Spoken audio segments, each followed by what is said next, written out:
de raciocínio do Tempestando anterior, vamos voltar ao entendimento da palavra automatismo. Lembra que eu falei da importância das terminologias, dos significados que a gente dá às palavras? Então, neste momento quero alinhar as nossas definições de automatismo, para que a gente tenha uma comunicação um pouco mais assertiva. Pode ser algo óbvio, mas é sempre importante reforçar os óbvios da vida, até mesmo porque sem esses óbvios a gente não consegue construir a saúde financeira que a gente verdadeiramente, lá no íntimo, gostaria de ter, mas de repente ainda não tem. Isso também é válido para a saúde de outras áreas da vida. Pessoal, só uma pausa para reforçar que esta é a parte 2 do segundo episódio da série Tudo Começa na Mente, do módulo de Finanças, Investimentos e Afins. Mas vamos lá. Em nossas reflexões, eu utilizo o termo automatismo para reações desencadeadas por comandos. Quando um comando é dado ou acionado, reações pré-determinadas são executadas sem que a gente tenha que pensar, pois já estamos condicionados a reagir de determinada forma. É como uma programação.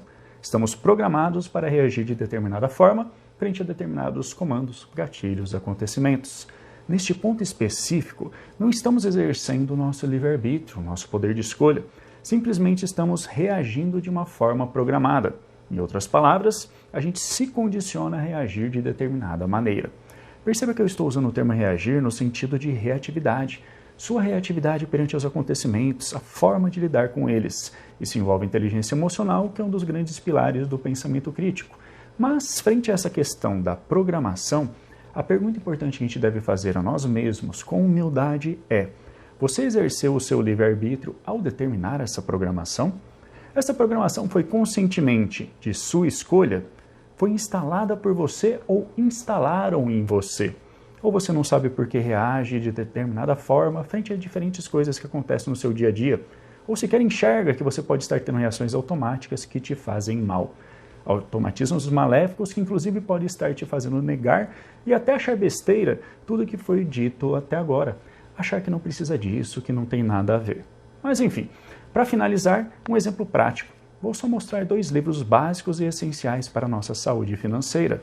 A sua reação, seus sentimentos e pensamentos que vierem à tona, já irá indicar possíveis significados que você está dando a algumas palavras do título ou qualquer outra coisa escrita na capa. Isso já pode dizer muito sobre a sua forma de pensar, sobre os seus comportamentos e criação de realidades. Já diz muito sobre as lentes que você está usando ao tratar deste assunto. Já diz muito sobre o seu grau de pensamento crítico sobre ele. O primeiro, Pai Rico, Pai Pobre. E o segundo, Os Segredos da Mente Milionária. Muitos julgam um livro pela capa, nesse caso, mais especificamente, pelo nome, de tal forma que nunca tiveram ou terão intenção de lê-los, mas opiniões para falar a respeito deles, mesmo sem ler o conteúdo, é o que mais terão, assim como justificativas para não os ler. E geralmente, repito, geralmente, os que mais têm opiniões negativas sobre eles são os que mais desconhecem o assunto, pitadas do efeito Dunning-Kruger, um tipo de viés cognitivo. Inclusive, em alguns tempestandos do módulo Crenças, Comportamentos e Afins, falamos um pouco mais sobre isso. Mas enfim, uma das características de baixo grau de pensamento crítico é não ter conhecimento sobre algo e, mesmo assim, se achar competente para julgá-lo, em vez de ter o trabalho de aprender mais a respeito, passar pelo processo de aprendizagem, pois requer esforço e tem que pensar de verdade. Não é à toa que a frase "não julgo o livro pela capa" existe, justamente pela existência do comportamento de julgar o livro pela capa. Claro que existem exceções, mas como estou falando de automatismos maléficos, não podemos transformar exceções em regras. Portanto, permita-se, com humildade e interesse legítimo, a afiar a sua mente, não se privando dessa forma de adquirir conhecimentos que, quanto melhor executados, olha só a palavra, melhor executados, melhores realidades criarão.